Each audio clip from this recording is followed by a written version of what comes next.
Découvrez un extrait exclusif de ce livre audio et profitez d'un essai gratuit sur Audible via le lien dans la description.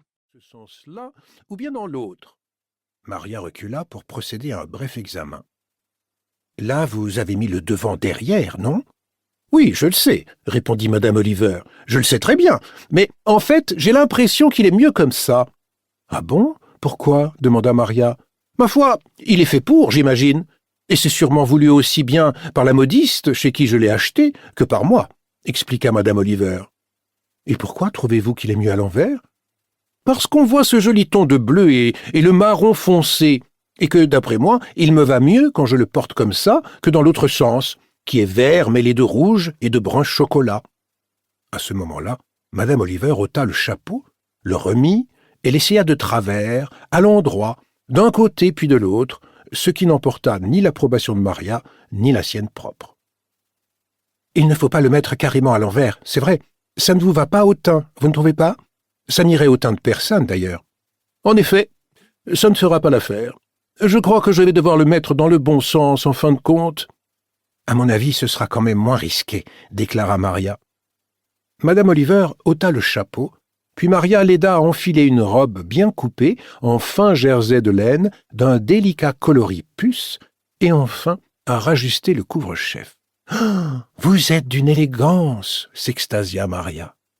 C'était ce que madame Oliver appréciait tant chez Maria. Cette dernière ne manquait jamais la moindre occasion de manifester son enthousiasme et de se répandre en compliments. « Vous allez faire un discours à ce déjeuner, n'est-ce pas » demanda Maria. « Un discours » madame Oliver parut épouvantée. « Ah non, certainement pas. Vous savez bien que je ne fais jamais de discours. »« Ma foi, je croyais qu'on en faisait toujours dans ces déjeuners littéraires, car c'est bien là que vous allez, non?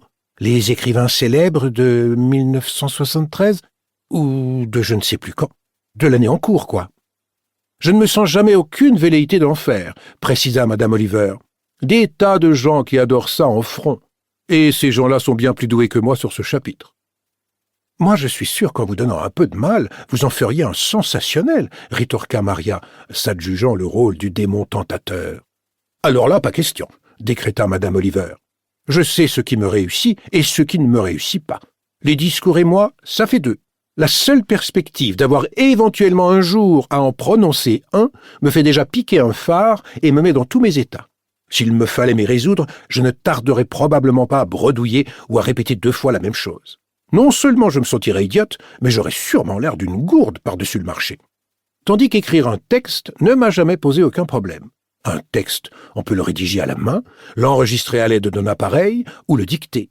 Et les mots, je suis capable de jongler avec eux sans la moindre difficulté, du moment que je sais que je ne suis pas en train de composer un discours. Bah, j'espère quand même que tout se passera bien. Je suis sûr que oui. C'est un déjeuner tout ce qu'il y a de huppé, n'est-ce pas? Oui, répondit madame Oliver d'un ton profondément abattu. Tout ce qu'il y a de huppé. Et pourquoi, se demanda-t-elle sans pourtant formuler cette interrogation à voix haute, pourquoi diable vais-je à ce déjeuner? Elle se creusa un instant l'esprit car elle préférait toujours saisir à l'avance la raison de ses actes plutôt que de les accomplir d'abord pour s'interroger ensuite sur leur motivation.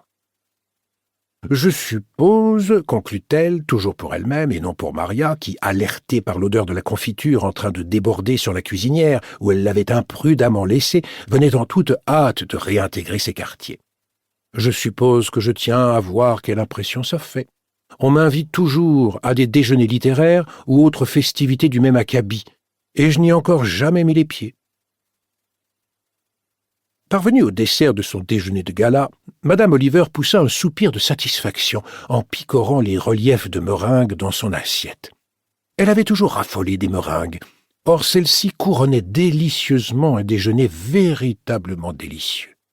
Toutefois, lorsqu'on atteint l'âge mûr, il faut se méfier des meringues. Nos dents, celles qu'on a dans la bouche et qui ne vous appartiennent pas forcément. Elles sont du plus bel effet et présentent en outre l'immense avantage de ne pas risquer de faire mal.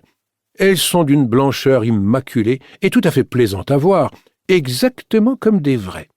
Il n'en demeurait pas moins qu'il ne s'agissait pas de vraies dents. Or, les matériaux composant ces dents, d'après madame Oliver tout du moins, n'étaient pas réellement de première qualité. Les dents des chiens étaient en ivoire véritable, alors que les pauvres humains devaient déjà se contenter de dents en os, voire en plastique.